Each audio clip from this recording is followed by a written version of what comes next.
You're listening to the Dibbly Dobbly Podcast. Remember to like, share, comment, subscribe, and click the bell to make sure you get the latest episodes of the podcast. Be sure to like and share our Facebook page and follow us on Twitter and on Instagram. Hi everyone and welcome back to another episode of the Dibbly Dobbly Podcast. On today's episode of the podcast, we review the second test between India and Australia from the Arun Jaitley Stadium. It's the Dibbly Dobbly Podcast, and let's get started. Now, for this episode of the podcast, it's not a typical match review like we always do on the podcast. It's not going to be analytical. It's not going to go into the numbers and the stats and what happened in this game. We all know what happened in this test match. It pretty much was a demolition job again from India, and it was a convincing performance by the Indian team, and they deserve to retain the Border Gavaskar Trophy. They've been the better team. Australia haven't really played well. But for this episode today of the podcast, we're going to be talking mainly about Australia and their problems. Where did it go wrong for Australia? As the India nightmare continues with a crushing defeat at Delhi in this second test match of the series, and pretty much they've lost the series now. They can only draw the series if they win the last two test matches, which is going to be a bit of a challenge for the Australian team. But we're going to be talking mainly about Australia, with a little bit of reference to the Indian team throughout this episode today, but mainly about Australia. Where did it go wrong again? There's been a lot of talk amongst people within Australian cricket, and the fans are not happy. Everyone's frustrated, and everyone's not happy. But I don't think we should be surprised by what happened in this series. I think if you watched cricket long enough, and you've been watching those series that Australia have gone to India from 1956 to now, you're not surprised that Australia always struggle in the subcontinent, especially in India. So I don't think it's a great surprise that the team struggled in this tour and have played so badly and have suffered immensely against the Indian spinners. It's no surprise, and I don't know why people are shocked by it. I don't think we should be surprised by it, because it's something that's been happening for years. So, well, let's talk about the test match and where did it go wrong for Australia. Well, Australia won the toss again and decided to bat first, and that was a great toss to win. Always winning the toss in India is the key. And they won the toss. Pat Cummins said, we'll have a bat first, as he did in the first test at Nagpur. Australia were bowled out for 263. Usman Khawaja top scored with 81. Peter Handscomb was the second top scorer with 72 not out. And both of them really batted well. India, the leading wicket taker was Mohammad Shami. He took 4 wickets, and then Ashwin with 3 to help India bowl Australia out for 263. Also some valuable contributions from the other bowlers as well. Also 3 wickets to Jadeja, no wickets for Siraj and Patel. So it was a good bowling performance again from India. But for Australia, that first innings, 263, it was an opportunity to bat big and bat long. I guess some sort of a positive for Australia is that they managed to get over 250, and they managed to bat as long as they did in Nagpur in both innings combined, which is, at least, it's a positive. But Australia, they started the innings well, and 50 partnership for the opening wicket between Warner and Khawaja, and then Warner went for 15, and then Australia just lost wickets at regular intervals and in clumps again, as they have done in this series. But Khawaja and Labuschagne, after that opening partnership of 50 that Khawaja had with Warner, they added 41, and then Labuschagne got out, and then Steve Smith was exposed, and then he got out.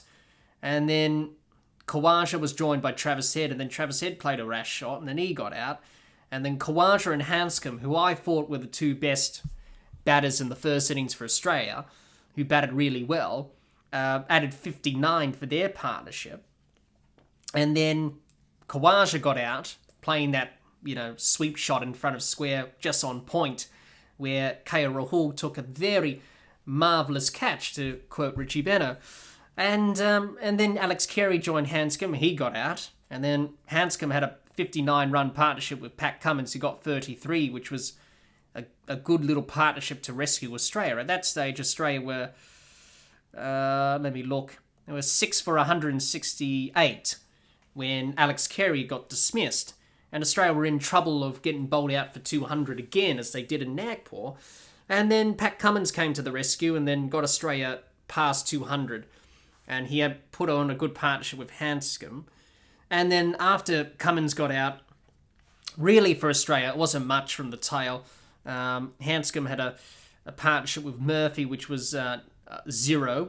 And then he had a good couple of partnerships for the 9th and 10th wickets, with Nathan Lyon of 19 for the 9th wicket, and 17 with Matt Kuhneman for the 10th wicket. He was on debut. So Australia had an opportunity to get to 300. Unfortunately, that fell through, and yet again, batting collapses and problems again for Australia there with the batting. But Australia at least got 263 on the board, and it was runs on the board, and they had an opportunity to win the game, and they put themselves in a good position with runs on the board. The pitch here in Delhi was a little bit difficult. It was starting to turn, keep low, so Australia were definitely in the game, and they were. When India batted, India were, 4 down for 66. They were 4 down for 66 when Shreyas Iyer got out in the 26th over. India were 4 for 66. Nathan Lyon took the first few wickets for Australia in their first innings bowling performance. He removed Rohit Sharma, KL Rahul, Pujara, and then Iyer to pick up the first of those few wickets for Australia in their innings. And Australia were on top, but they needed a big first innings lead, Australia. Now, for Australia to have any chance of winning this test match, putting India under pressure, they needed a big first innings lead. Now, that didn't happen, and this is where Australia started to lose this test match, and they started to really not help themselves. And it just went downhill from then, didn't it? Obviously, that 8th wicket partnership, I believe, the 8th wicket partnership between Ashwin and Patel, 114 runs they put on, and Australia couldn't wrap up the tail. That's where this test match was lost for Australia.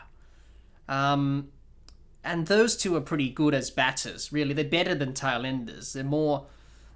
They're accomplished batters. They've got test centuries. They average pretty good in test cricket with the bat, Ashwin and Patel and Jadeja in particular. But Ashwin and Patel, that partnership, 74 Patel made and 37 to Ashwin.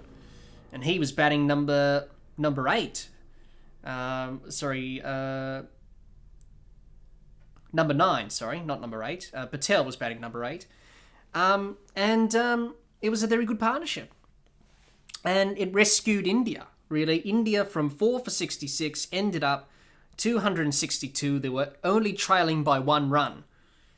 And that's where Australia lost this test match. Because Australia needed a big lead. They had an opportunity to wrap up the innings and get a lead of 50 plus, nearly up towards 100. If they'd done that, Australia, they would have had a very good target to set India in the second innings. It would have been 250 or maybe close to 300. Unfortunately, they couldn't wrap up the tail after starting well with the ball in the first part of the Indian innings. The second part, it just went downhill. Especially that partnership cost them. And that's where the game was won and lost. Now, going into the second innings, Australia were leading by 1 run. So at least Australia, despite that partnership costing them in a way, at least they didn't concede a deficit. Now, you don't want to concede a deficit of 50 runs or 100 runs because then you can't win the test match and you're under pressure. So when they broke that partnership of Patel and Ashwin, when they did, and to only lead by 1 run, they would have taken that, but it wasn't a substantial lead. And the second innings for Australia was a horror show. There was only 2 batters that got double figures, and that was Travis Head with 43, he top scored, and Marnus Labuschagne with 35. The rest was pretty much poor. Khawaja got 6, Smith 9, Renshaw 2. He came in as a concussion sub for Warner because he was subbed out with concussion and also suffered a fractured elbow. Hanscom got a duck, Carey got 7, Cummins got a golden duck, Lyon got 8, Todd Murphy got 3 not out, and Kuhneman on debut got a duck, a second ball duck, and Australia were bowled out for 113, setting India 115 runs to win. The Australian second innings was all over the place. The intent was positive, being attacking, looking to take the game on. But I think they overdid it. And they played the sweep shot, and a lot of people have been criticising that because, they sort of premeditated, I think. I think the Australian batters and their methods, I think they're just overcomplicating things, and I think they've got too many things going through their head. We saw from a lot of them, they swept the ball every ball. Every shot they played, every delivery that was bowled to them by Jadeja or Patel or Ashwin, especially off the spinners, they were playing sweep shots. They were playing the conventional sweep, the reverse sweep, and the paddle to balls that you weren't meant to sweep. In T20 cricket, you play shots that you premeditate. In Test cricket, you can't do that. You can't premeditate. You've got to pick the right deliveries to sweep or play a cover drive or anything like that. But Australia just went willy-nilly. To quote the 12th man, they just played sweep shots willy-nilly to balls that weren't meant to be swept. And they were too much in the aggressive mindset. They weren't smart about it. They crumbled under the pressure. Once India got a wicket, wickets fell. I can understand Australia's mindset. Looking to be aggressive, I love that. Looking to be positive, but you can often do too much of that, and that's what happened in this test match. And that's why they went downhill very quickly. And I wasn't surprised by the batting collapse. And I don't think anyone was. The highest partnership, Travis Head and Marnus Labuschagne, at the end of day 2 to stumps, they added 42 runs in that second wicket partnership. Australia was scoring at a good run rate. They were scoring 5 runs and over.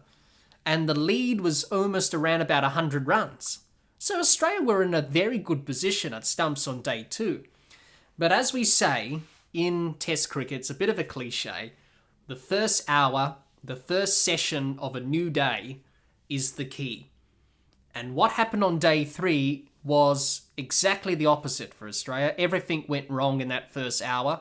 Everything went wrong in that first session. They lost 9 wickets for not many runs. They were bowled out. And they just all collapsed because they crumbled under the pressure. So it was very disappointing. Definitely a lot of Australian supporters are voicing their frustrations and all that. And, the teams copping it left, right and centre. Because it wasn't a great performance. So there we go, really. And then India chased down the runs with ease. So there's nothing really much to talk about, really. And it was just disappointing to get bowled out for 113 and 31.1 overs. So this series of India for Australia hasn't been a tour that has gone to plan. Everything's gone against them. They haven't played well. It's been disappointing. It's been quite poor. And, for Australia, this was the series that they really wanted to do well in and win. Unfortunately, they haven't quite delivered to the mark. And it's going to be tough for them for the remainder of the series. How do they come back from this? And I think the break between the second test and the third test is a bit of a long break. It's an opportunity for Australia just to get away from, this series, get away from the cricket. Just switch off a bit. Come back for the third test, refreshed, energized, and hopefully come back with some better plans and methods. Because I think that's been the problem with Australia. They've just overthinked things. They've overcomplicated things, which they shouldn't really overcomplicate. I think they have too many theories going on inside their own minds, and I think it's something that they need to try and look at when they do come back for the third test. Which will be in a few days' time. So they do need to rethink the plans, learn from the first 2 test matches, what went well, what didn't go so right, so we can try and rectify that. But it's been a tough tour. It's been a difficult tour. Obviously, Australia have, many things going against them. Josh Hazlewood's injured. David Warner's been ruled out of the series because he's got concussion and also a fracture to his elbow. As I mentioned, Josh Hazlewood's been sent home as well with that Achilles injury. So Australia have got some injuries and players going home. So it hasn't been a great tour for Australia, and it's really gone badly. All cricket teams know when you go for a tour and you're not doing well and you're not performing on the field and off the field, it can be a very difficult place to be in. But Australia definitely need to regroup and come back. But at the end of the day, the bottom line is that India are just better in these conditions. And it's something that maybe Cricket Australia may need to look at. I think at the end of the day, I think Australia have only got themselves to blame, but I think Cricket Australia have got themselves to blame as well. I think Cricket Australia have not done themselves any favours. And I think in reality, they're probably setting the team up for failure. And not many people have talked about that. Everyone else is focusing on how Australia played, the techniques and against the spin and their batting and other things. But I don't think they really talked about Cricket Australia probably setting themselves up for their own failure. Because over the years, when Australia have toured India, since the last series in 2004, which Australia won 2-1, that's the last time they've won a test series in India. In the series since, they've only won one test match, and that was back in 2017 in Pune. In the first test, they won by 300 runs. So there's definitely a pattern there. What's the pattern? What's going wrong? Well, the thing is that the players are not getting exposure to the subcontinent conditions in India, for example. I think Cricket Australia need to invest that in more going into the future, because after this series, whenever Australia go back to the subcontinent, go back to India, I don't know when they go back for the next tour in India. It's going to be in another few years. And obviously the team will be vastly different to what it is now. And for the players who are coming through up the system in Australian cricket, they're not being exposed to these conditions. And they're being set up for failure, basically. So at the end of the day, yes, put the blame on the players a little bit. But I think you should really put the blame on Cricket Australia as well, because they're pretty much setting the players up for failure. And they're not really taking the initiative to really get the team prepared in these conditions. Yes, I know times have changed. In international cricket, the calendar is so condensed. You don't have tour matches anymore. They're a thing of the past. They're a relic of the game. And they don't really happen all that often now.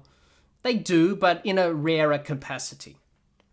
So I think for Cricket Australia, I think for them to stop the pattern that has been developing, to stop these failures and to stop these horrible series defeats, they probably need to do more in terms of the preparation side.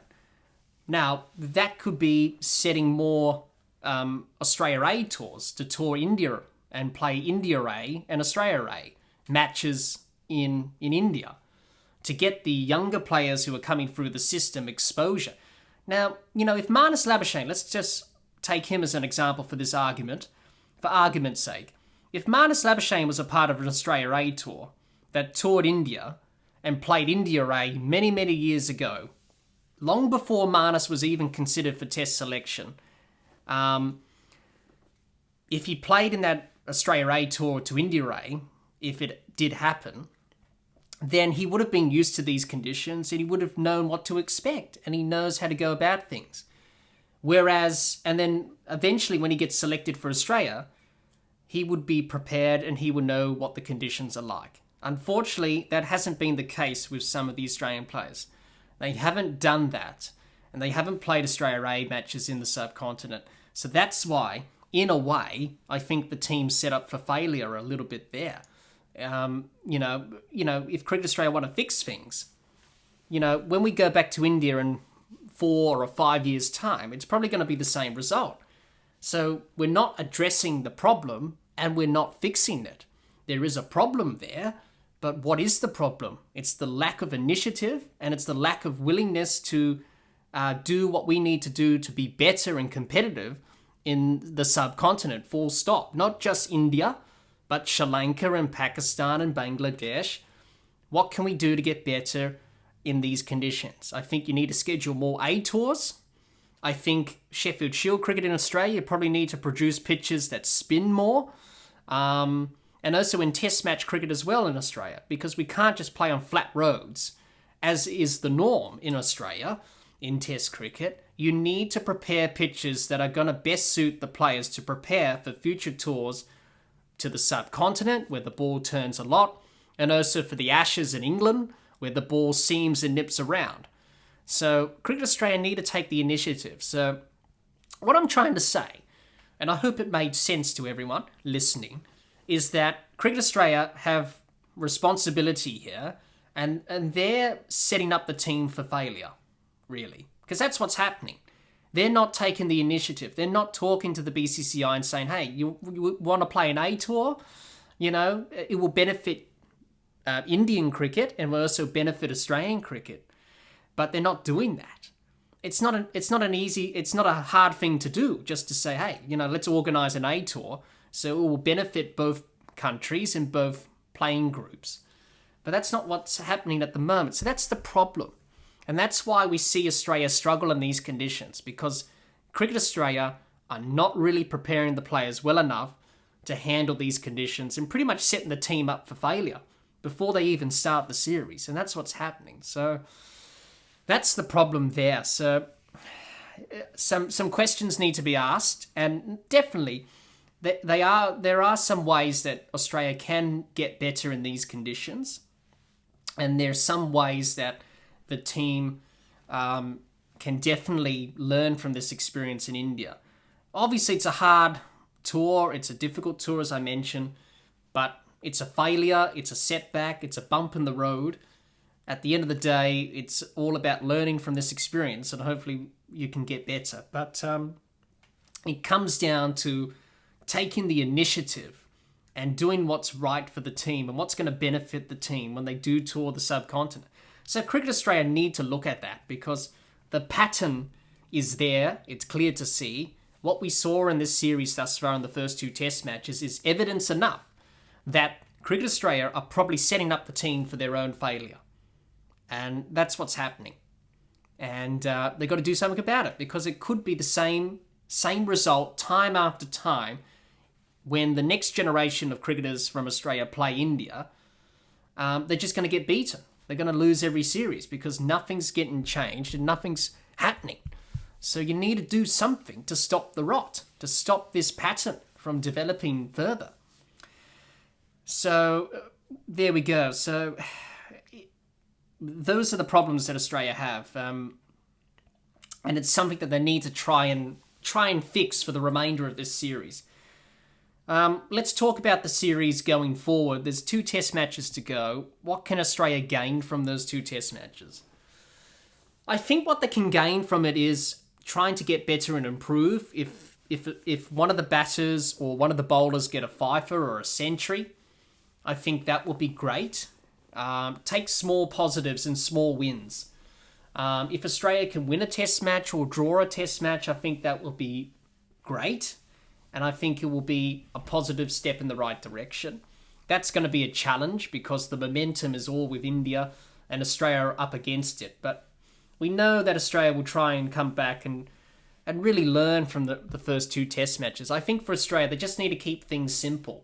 Look at what India have done well in this series.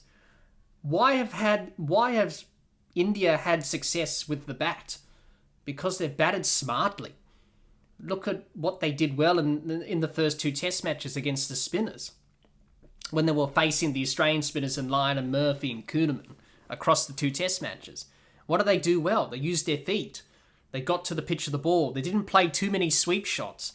They didn't premeditate the sweep shot every ball. They played it accordingly to what the ball that the bowler delivered, and they played the ball on its merits. They rotated the strike nicely. They didn't panic. They were calm. So Australia can learn plenty from the Indian batters on how they went about playing spin. They kept it really simple. Australia haven't kept it simple. So I think simplicity and clarity for Australia is important. I think all the batters have different processes and methods that they just have too much information in their head, and they can't really stick to a simple game plan. So I think simplicity and clarity is in order. I think Australia's mindset in this second test match was better than the first test match. They're a lot more positive. But what happened in this second test match is that positivity pretty much hindered them. And it pretty much cost them this test match. So I think try and balance that positivity with common sense, really. Cricketing common sense. And if Australia can do that, then we may see some different results. But at the end of the day, Australia just need to try and get something out of this series. The series may be gone. India have the Border Gavaskar Trophy. They've retained it. And rightly so. They've played really good cricket. But for Australia, it's all about trying to get something out of this series. It's been a tough tour, but there's still plenty to gain. And there's still something to play for in a way, really. Even though the series is out of reach, but there's still plenty to play for in terms of, trying to get better in these conditions. But that's going to be difficult. Also, Australia, it doesn't help going into the last two test matches that David Warner's gone home with concussion that he picked up in the second test, also a fractured elbow.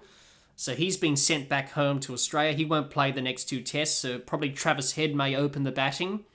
And I think Travis Head opening the batting with Khawaja in this second test match in the second innings was probably something that Australia needed, because he can definitely counter-attack and put pressure back on the bowlers. We saw that in the second innings, so I think that's a good move for Australia going forward for the last two test matches. Also, it doesn't help that Josh Hazlewood's been sent home. Josh Hazlewood had a bit of an Achilles injury. He hasn't really recovered from that, so he's been sent home, so he's not going to take part in the series.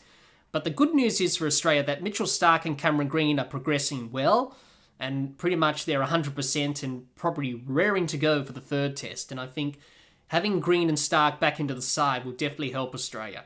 So there's some positives there for Australia on a tough tour. Also, we know that Pat Cummins is gone home. He's gone back to Australia. Apparently, one of his family members is seriously ill or has some sort of illness. We wish Pat all the best. We hope everything's okay. And Pat Cummins will definitely come back for the third test and play that test and the fourth test. So Pat Cummins is not out of the series. He's just going home to see his family, of course, and that's understandable. Support his family in this difficult situation. It's always not good news whenever you hear a family member or someone you know who's suffering some illness or not really feeling 100%. So he's got a lot on his mind, Pat Cummins. Obviously, the cricket side of things hasn't been good, but also going back home to Australia, dealing with personal stuff, which is quite serious, with a family member falling ill. So he's got a lot on his mind, Pat. But obviously, let's hope everything's okay with Pat, and hopefully he will come back and hopefully lead the side and hopefully make sure the side gets back on track and gets something out of this series. So it hasn't been a great tour for Australia. A lot of things have gone wrong. It's been a difficult tour, but they got something to gain for. They can definitely try and win the last two tests. The series may be over, but there's something to gain in the last two test matches. So, yeah, tough tour for Australia, but they really got to look at their performances and really analyse where it went wrong. And I think just do the basics. Do the basics with the bat and with the ball. You can definitely, play some good cricket and better cricket. And also with Australia as well, I think the tactics to the Indian tailenders as well is a concern. They need to readdress that because in the last two test matches, they haven't been able to wrap up the Indian tail. And look what happened. They weren't able to bowl them out, and it cost them. So that's something that they need to look at as well. But it's been a difficult tour, but hopefully for the sake of the series, that we see a competitive series in the last two test matches. But if you're listening to this episode of the podcast on YouTube, let us know in the comments your thoughts about Australia in this series. If you're an Australian supporter, where did it go wrong? How can Australia fix it? We would love to hear what you have to say. Also, offer your thoughts on how this series has played out thus far, and what do you expect that's going to happen in the third and fourth test matches of this series. We would like to hear all your thoughts on that. But It's definitely going to be a difficult series for Australia to try and win a test match, but let's see what Australia can do. India will be determined to win the series outright, but let's hope, for the sake of the series, let's hope we have two very good test matches to end the series off, and hopefully Australia can do something and bounce back. But it hasn't been easy for them. Unfortunately, losing this test match in Delhi in the way they did by 6 wickets was a very crushing defeat after losing the first test by an innings. But they got to bounce back, and they got to show something in the last 2 test matches. But we shall see what happens in the 3rd and 4th test matches of this series. Well, that's all the time we have for this episode. Be sure to subscribe and click the bell to get the latest episodes of the podcast, and like and share our Facebook page, and follow us on Twitter and on Instagram. Until next time, keep safe, and bye for now.